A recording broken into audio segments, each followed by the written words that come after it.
Yes.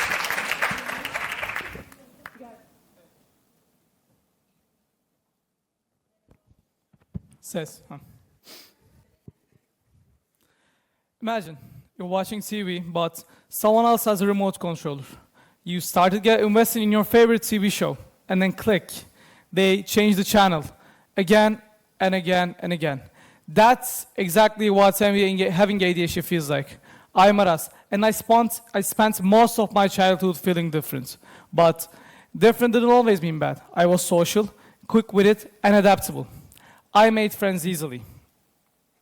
But academically, I succeeded without much efforts, scoring high when I even could not concentrate in class.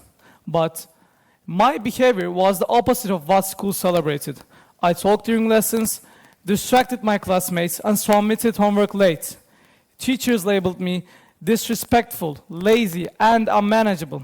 They couldn't reconcile how a kid who never listens could understand the topics better than anyone else. So, despite these struggles, I thrived socially and academically in both primary and middle school, but the label lazy stuck. At the start of the 8th grade, my parents took me to a psychologist, desperately seeking answers. After tests and consultations, the psychologist concluded, the problem is he doesn't try enough. Her words haunted me. For a whole year preparing for the legacy exam, I tried so hard, but could not concentrate. Everyone around me said, you have the potential, you're just not using it. I believed them. After all, from their point of view, seeing me laying on my bed, binge-watching series for hours and hours. 7 sitcom series in a single year confirmed their beliefs. But no one saw the real battle, the battle inside my head. I blamed myself intensely.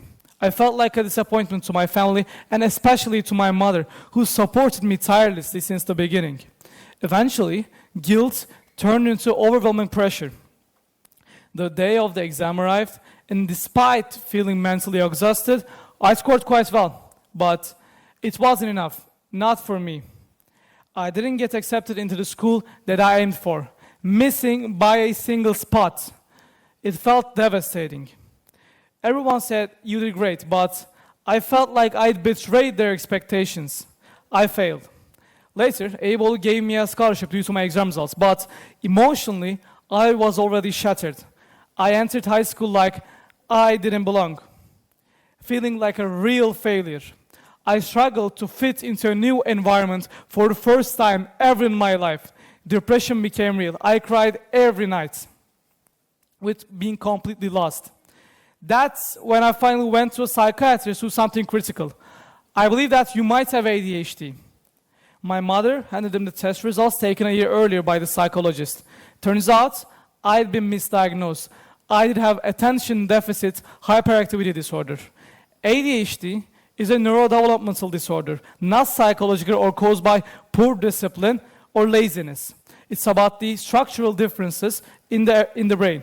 Certain areas are smaller and certain areas are larger, especially the frontal lobe, which manages the executive functions of the brain, such as concentration and impulse control.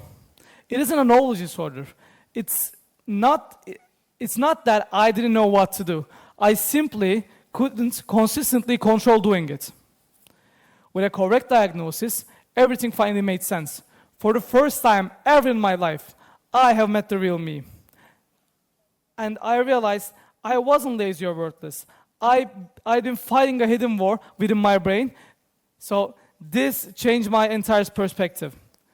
So let's step away from the struggles of ADHD, because ADHD is purely discussed as purely negative, but it also brings unique strengths. People with ADHD exhibit high levels of adaptability, creativity, intuition, passion, and energy. We often see the bigger picture quickly, connecting ideas in ways that others might overlook. When we were interested in something, we enter states of hyperfocus, intense, deep concentration that allows us to excel extraordinarily. Many successful entrepreneurs, athletes, innovators, and artists also have ADHD. Personally, ADHD makes me more creative and imaginative. When I dive into something I'm passionate about, I can produce more in one evening than others might in days. Today, ADHD awareness is exploding, especially through platforms like TikTok, where the hashtag ADHD has over 32 billion views. This awareness helps people like me find validation and feel less alone, and challenge stereotypes. It reminds us that we're not broken, we're only different, and different brains can bring incredible innovation and diversity to our world. So, let's ask ourselves, is ADHD a disorder or a gift? Honestly, it's both. The struggle is real. Distraction, impulsivity, emotional challenges, and judgment from people. But alongside those struggles come remarkable strengths. I now see ADHD as an inseparable part of my identity, challenging yet empowering. I'm no longer ashamed of my difference. Instead, I'm learning to harness it, to turn the chaos of channel changing into my power, and also my superpower. So, why am I standing here today? Not to inspire, not necessarily even to educate you, but to understand myself, to speak openly and fully about my journey, embracing my authentic self. I hope that sharing this honestly helps others understand to not only ADHD, but the hidden battles people fight every single day. To anyone who's ever felt misunderstood, labeled lazy, or failed to meet others' expectations, I see you, and also I understand you. Remember, what others perceive from outside rarely reflects your internal struggles or your true value. My diagnosis wasn't just medical, it was personal liberation. It allowed me to forgive myself and finally realize I'm not lazy or worthless. I'm someone who simply needed to meet myself on a deeper level. This is why pressure is precious. It was the unbearable pressure I experienced, the pressure to succeed, to fit in, not to disappoint. That ultimately led me to discover the truth about myself. Pressure forced me into awareness towards clarity and self-acceptance. Without that pressure, I might still have been a stranger to myself.